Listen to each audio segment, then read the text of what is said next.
Hello, I'm Jerry Fort from Jungle Jerry's Treehouse. So, how about let's read a book?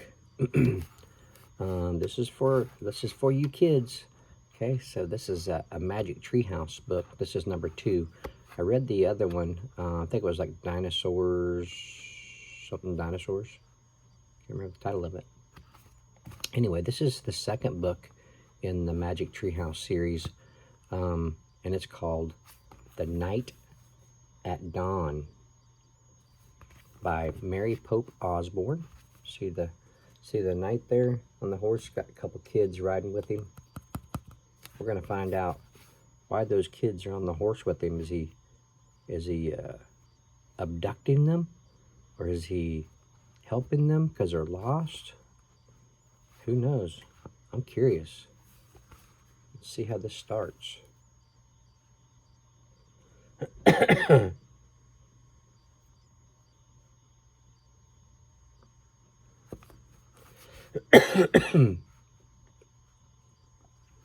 On the back it says, peacocks for dinner and boys in skirts. Excuse my coughing.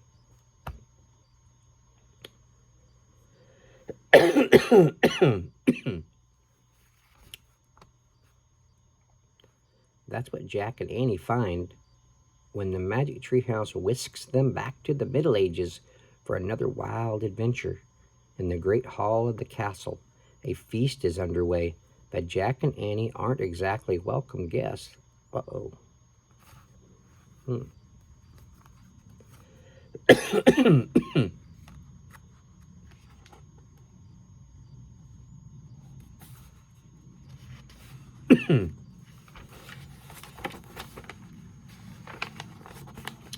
All right, first chapter's called The Dark Woods.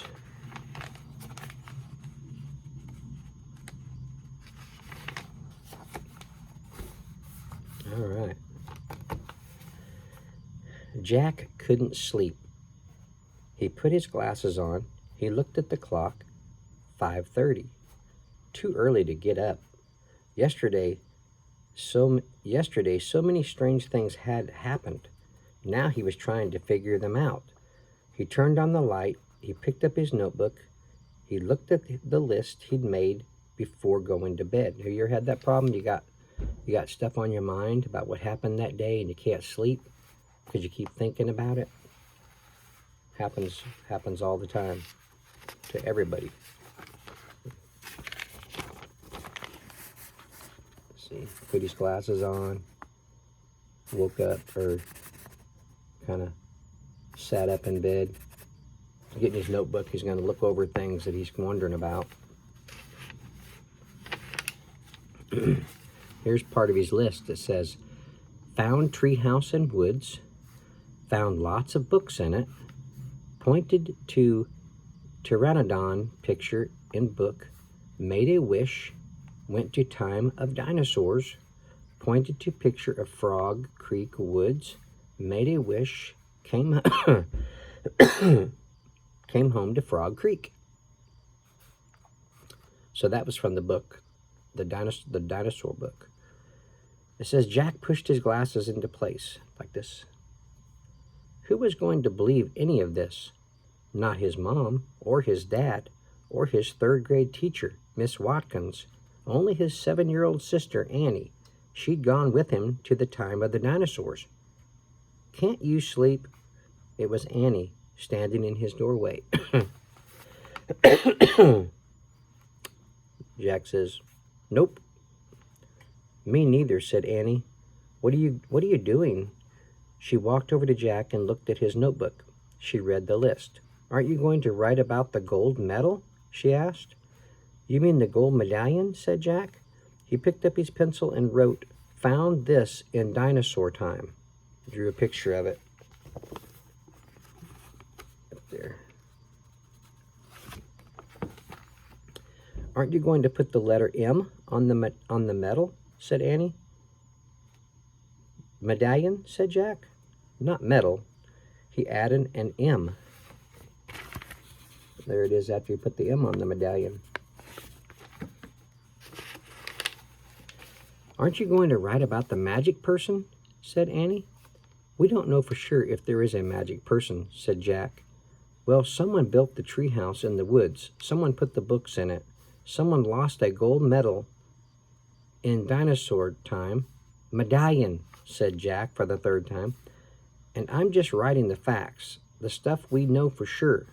Let's go back to the treehouse right now, said Annie, and find out if the magic person is a fact. Are you nuts? Said Jack. The sun's not even up yet. Come on, said Annie. Maybe we can catch them sleeping. I don't think we should, said Jack.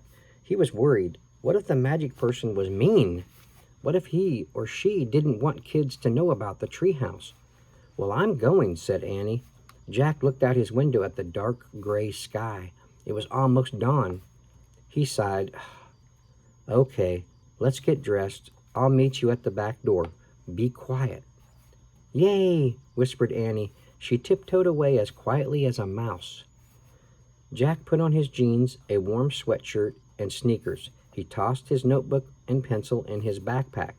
He crept downstairs. Annie was waiting by the back door. She shined a flashlight in Jack's face. Ta-da! A magic wand, she said. Shh, don't wake up Mom and Dad, whispered Jack. And turn that flashlight off. We don't want anyone to see us. Annie nodded and turned it off. Then she clipped it onto her belt. They slipped out the door into the cool early morning air. Crickets were chirping. The dog next door barked. Quiet, Henry, whispered Annie. Henry stopped barking. Animals always seemed to do what Annie said. Let's run, said Jack. They dashed across the dark, wet lawn and didn't stop until they reached the woods. We need the flashlight now, said Jack. Annie took it off her belt and switched it on. Step by step, she and Jack walked between the trees. Jack held his breath. The dark woods were scary. Gotcha, said Annie, shining the flashlight in Jack's face. Jack jumped back. Then he frowned. Cut it out, he said. I scared you, said Annie. Jack glared at her. Stop pretending, he whispered. This is serious. Okay. Annie shined her flashlight over the tops of the trees. Now what are you doing? Said Jack. Looking for the treehouse. The light stopped moving. There it was, the mysterious treehouse at the top of the tallest tree in the woods. Annie shined her light at the treehouse and then down the tall ladder, all the way to the ground. I'm going up, she said. She gripped the flashlight and began to climb. Wait, Jack called. What if someone was in the treehouse? Annie, come back. But she was gone. The light disappeared. Jack was alone in the dark. Ooh. Look how tall that treehouse is. It's way up there. Jack's down here. She's already up in there. Well, she's close to getting up in there. Chapter 2. It's called Leaving Again. No one's here, Annie shouted down. Jack thought about going home. Then he thought about all the books in the treehouse. He started up the ladder. When he was nearly to the treehouse, he saw light in the distant sky. Dawn was starting to break. He crawled through a hole in the floor and took off his backpack. It was dark inside the treehouse. Annie was shining her flashlight on the books scattered about. They're still here, she said. She stopped the light on a dinosaur book. It was the book that had taken them to the time of the dinosaurs. Remember the Tyrannosaurus? Asked Annie. Jack shuddered. Of course he remembered. How could anyone forget seeing a real live Tyrannosaurus Rex? The light fell on a book about Pennsylvania. A red silk bookmark stuck out of it. Remember the picture of Frog Creek? Said Annie. Of course, said Jack. That was the picture that had brought them home. There's my favorite, said Annie. The light was shining on a book about knights and castles. There was a blue leather bookmark in it. Annie turned to the page with the bookmark. There was a picture of a knight on a black horse. He was riding toward a castle. Annie, close that book, said Jack. I know what you're thinking. Annie pointed at the knight. Don't, Annie. We wish we could see this guy for real, Annie said. No, we don't, shouted Jack. They heard a strange sound. Nee. I don't know if that's what it is. It says N-E-E-E-E-H-H-H. It sounded like a horse weight. Oh, I'm not going to try that right now. It had a horse neighing. They both went to the window. Annie shined the flashlight down on the ground. Oh no, whispered Jack. A knight, said Annie. A knight in shining armor, riding a black horse through the Frog Creek woods. Then the wind began to moan. The leaves began to tremble. It was happening again. We're leaving, cried Annie. Get down. The wind moaned louder. The leaves shook harder, and the treehouse started to spin. It spun faster and faster. Jack squeezed his eyes shut. Then everything was still, absolutely still. Jack opened his eyes. He shivered. The air was damp and cool. The sound of a horse's whinny came again from below. Nay! I think we're here, whispered Annie. She was still holding the castle book. Jack peeked out the window. A huge castle loomed out of the fog. He looked around. The treehouse was in a different oak tree, and down below, the knight on the black horse was riding by. We can't stay here, said Jack. We have to go home and make a plan first. He picked up the book about Pennsylvania. He opened it to the page with the red silk bookmark. He pointed to the photograph of Frog Creek woods. I wish... No, said Annie. She yanked the book away from him. Let's stay. I want to visit the castle. You're nuts. We have to examine the situation, said Jack. From home. Let's examine it here, said Annie. Come on. He held out his hand. Give it. Annie gave Jack the book. Okay. Here they are looking out the window. There's the castle in the background back there. Flashlight shining up on the book.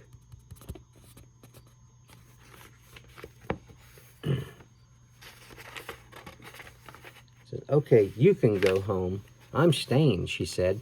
She clipped the flashlight to her belt. Wait, said Jack.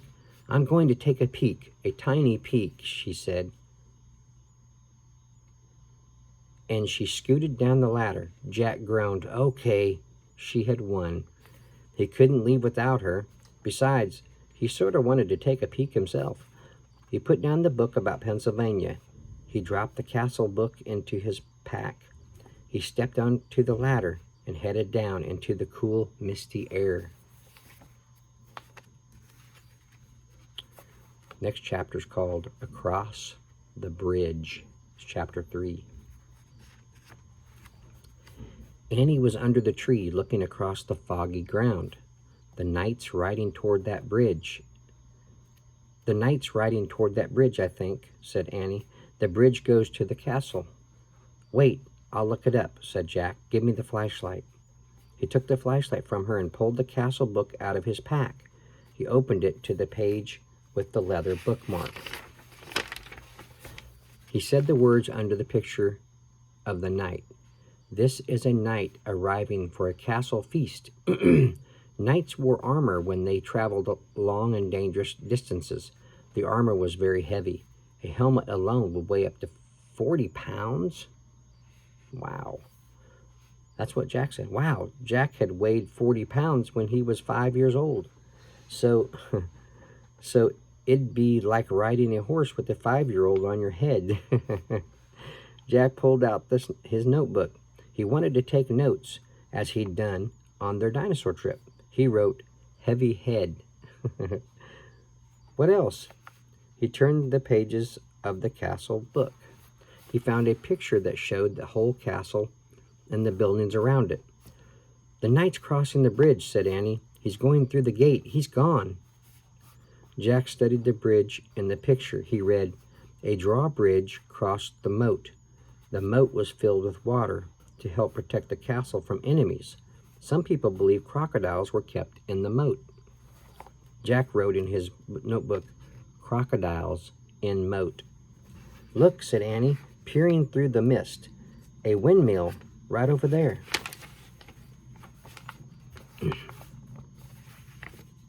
See here? There's the knight on the horse going across the drawbridge. They're sitting there watching him go across. They're looking at the book. Yeah, there's a windmill in here too, said Jack, pointing at the picture. Look at the real one, Jack, said Annie. Not the one in the book. A piercing shriek split the air. Yikes, said Annie. It sounded like it came from that little house over there. She pointed through the fog. There's a little house here, said Jack, studying the picture.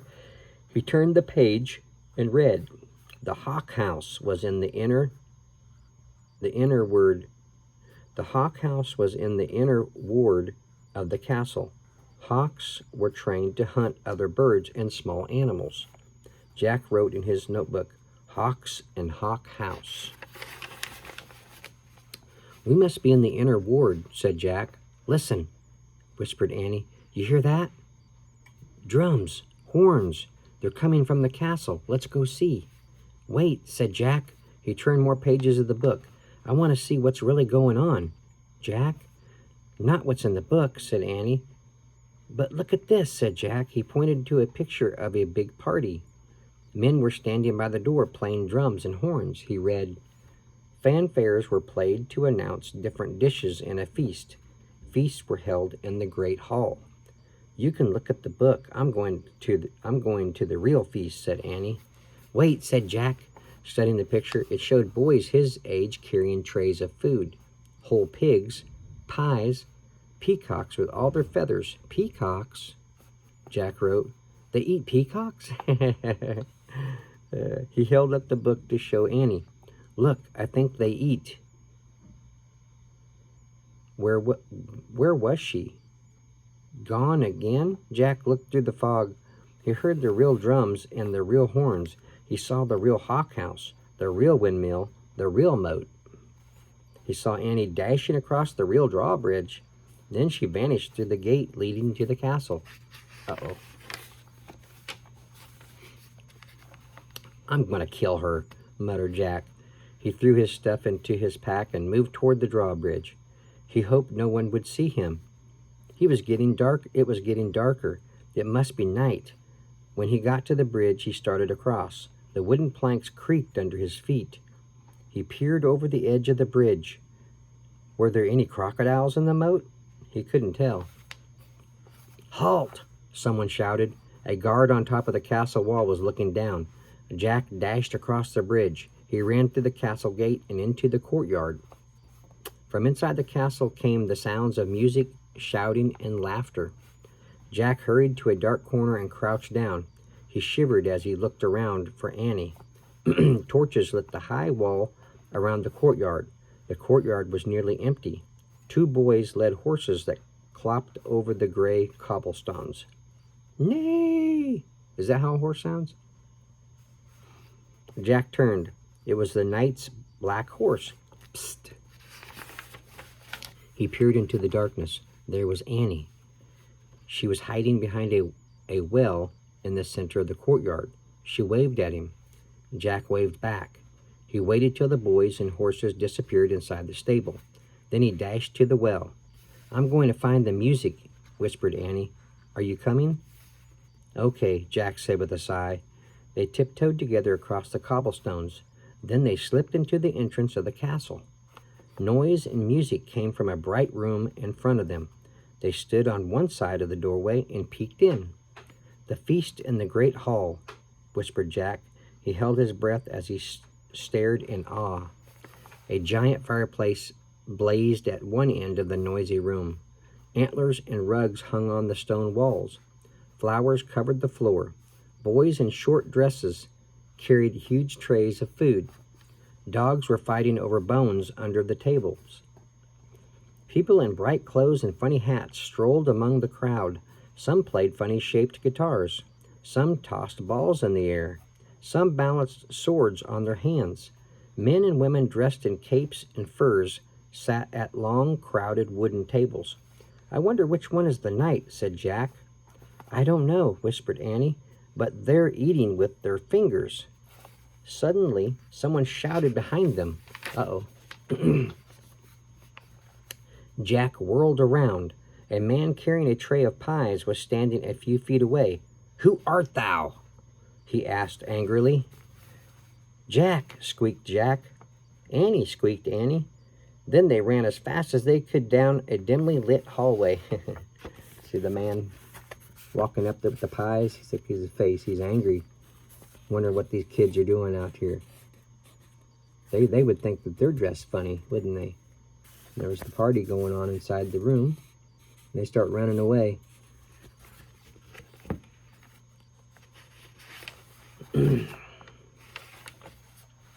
Chapter 5. "Come on," cried Annie. Jack raced behind her. Were they being followed?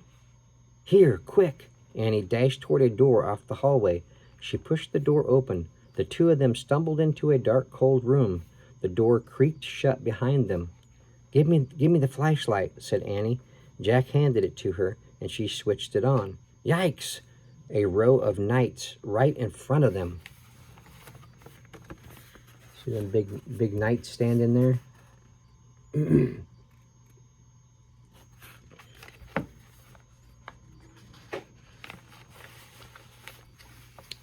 Annie flicked off the light. Silence.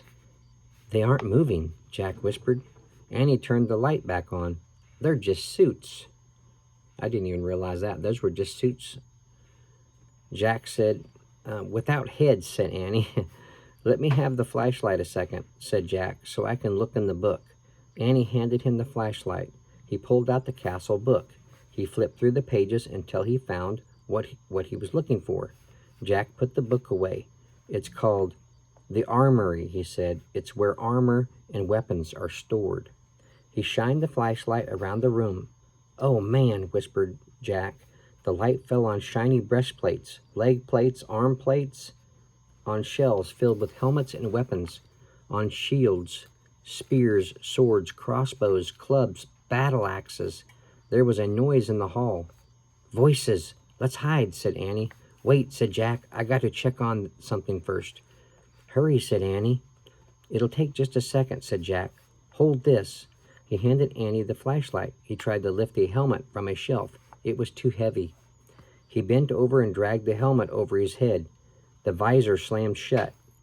Oh, forget it. It was worse than having a 5-year-old on your head. More like having a 10-year-old on your head. Not only could Jack not lift his head, he couldn't see anything either.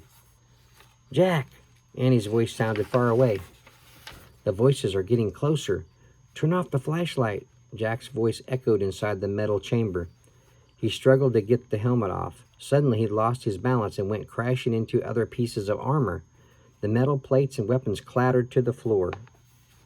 Jack lay on the floor in the dark. He tried to get up, but his head was too heavy. He heard deep voices. Someone grabbed him by the arm.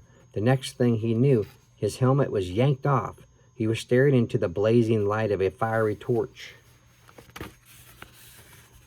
See here, he fell over. Got the helmet on. There's a hand coming down to grab him.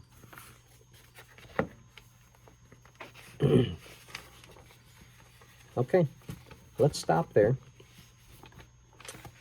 And we're stopping at chapter 6, and we'll finish the rest of it on the second part. Okay. All right. Did you enjoy hearing about this story so far? Well, I hope you'll come back and listen to the rest of it. All right. Thanks for watching. See you on the next one.